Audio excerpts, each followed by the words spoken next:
Альбина Баймысакова жана Максатбек Түмөнөвтөр Бишкектеги Арабаев атындагы Кыргыз мамлекеттик университетинин 1-курсунун студенттери. Алар 17 ноябрда жергиликтүү кеңештердин депутаттарын аралыктан шайлоо үчүн арызын беришти. Алардын биринин жашаган жери Ысык Көл облусунда катталса, бири Баткен облусунда. Бирок шайлоо күнү окууга байланыштуу үйдөн алыс болгондуктан мамлекет түзүп берген мүмкүнчүлүктөрдү пайдаланып жатышат. Караколго чейин жол көп убакыт алат.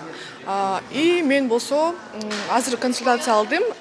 Арыз жазып эле 17 ноябрь күнү жакыныраак жерге барып шайлап кетсем болот. Мага эң жакыны бул театр, опера, балета болуп калат. Бул мурун болчу эмес, эми азыр болду. Жакшы, ыңгайлуу, студенттер үчүн жакшы экен, окуп жатса дагы өзүнүн айылына добуш берсе болот экен. Шайлоо күнү үйдөн алыс болгон шайлоочулар үчүн иштеп баштаган жаңы мыйзам мамлекет алдындагы милдетти аткарууга жакшы шарт түзүүдө. Быйыл жайында жергиликтүү кеңештердин депутаттарын шайлоо жөнүндө мыйзамга киргизилген толуктоолордун биринде аралыктан добуш берүү мүмкүнчүлүгү катталган. 17 ноябрда өтө турган жергиликтүү кеңештердин депутаттарынын шайлоосунда эң чоң бир жаңы процедура бул дистанттык добуш берүү мүмкүнчүлүгү. Дистанттык добуш берүү мүмкүнчүлүгү ушул жарандарыбыз үчүн эгерде добуш берүү күнүндө туруктуу каттоосу боюнча өзүнүн айылында же шаарында добуш бере албаса, мисалы чоң шаарда иштеп же окуп жатса, анда алар ушундай аралыктан добуш берүүгө катышууга мүмкүнчүлүк бар. Биздин кыргызстандыктар өзүнүн айылындагы же шаарындагы кеңештерге татыктуу талапкерлердин келүүсүн колдоп, ошол шайлоого аралыктан добуш берүүгө катышып берет деп. Аралыктан добуш берүү үчүн арыз берүү процесси жөнөкөй жана ыңгайлуу. Катталуу үчүн 6 ноябрга чейин тизме gov.kg сайтына кирип, шайлоочунун кабинети кызматынан пайдаланып арыз беришиңиз керек. Аралыктан добуш берүү жол жоболору анкета толтуруу жана арызды ырастоодон турат. Аралыктан добуш берүү үчүн арызды уюлдук телефон же компьютер аркылуу берүү үчүн тизме gov.kg сайтына кириңиз. Шайлоочунун кабинети позициясын табыңыз жана кирүү баскычын басыңыз. Эгер камера жок болсо, авторизацияны бирдиктүү идентификация жана аутентификация системасы аркылуу өткөрсөңүз болот. Эгер камера бар болсо, авторизацияны биометрикалык жүздү таануу аркылуу өткөрсөңүз болот. Пин номерин киргизиңиз. Жүзүңүздү камерага жакындатыңыз. Кирүү баскычын басыңыз. Аралыктан добуш берүүгө катышуу боюнча арыз баскычын басыңыз. Арызды берүү баскычын басыңыз. Улантуу баскычын басыңыз. Туруктуу катталган жериңиз боюнча участкалык шайлоо комиссиясын тандаңыз. Аралыктан добуш берүү үчүн өзүңүзгө ыңгайлуу участканы тандаңыз. Тандаган участкаңыздын номерин жана жайгашкан адресиңизди табыңыз. Электрондук поштанын дарегин киргизиңиз. Телефон номериңизди жазыңыз.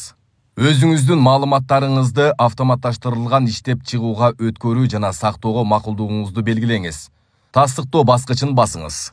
Учурда алыстан добуш берүүнү каалагандардын арызын активдүү кабыл алуу жүрүп жатат. Кабыл алуу мөөнөтү 6 ноябрга чейин уланат. Ал үчүн Борбордук шайлоо комиссиясы республика боюнча аралыктан добуш берүүгө арыздарды кабыл алган 27 пункт уюштурду. Алардын баары шаарларда, ыңгайлуу жана жеткиликтүү жерлерде жайгашкан. Биринчиден, бул жогорку окуу жайларынын имараттары. Анткени добуш берүү күнү жашаган жеринде болбой турган шайлоочулардын көбү студенттер. Абитуриенттерди кабыл алуу пункттары республиканын 10 жогорку окуу жайларында: Ош, Баткен, Жалал-Абад, Каракол, Талас, Нарын шаарларында жана албетте Бишкекте жайгашкан.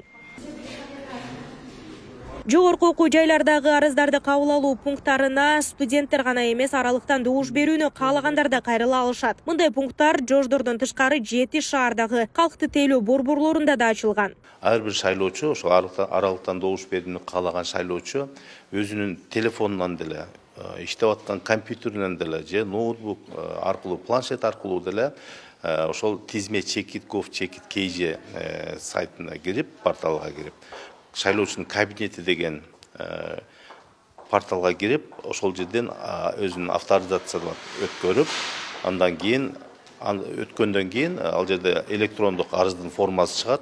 Ошол форманы толтуруп, анан шайлоочулардын тизмесине кире алат да. Бул жерде да баса айтып коюш керек. Эгерде шайлоочу ошо аралыктан добуш берүүчүлөрдүн тизмесине кирген шайлоочу кайра өзүнүн туруктуу жашаган жериндеги участкага барып добуш бере албай калат. Анткени ал жактан чыгып, бул жактагы шайлоочулардын тизмесине киргизилет да.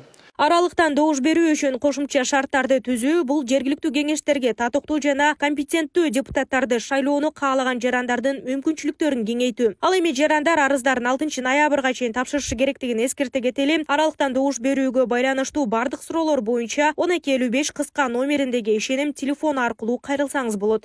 Нурзада Сыдыкова, Майрамбек Абдибилал уулу, Регион, Бишкек.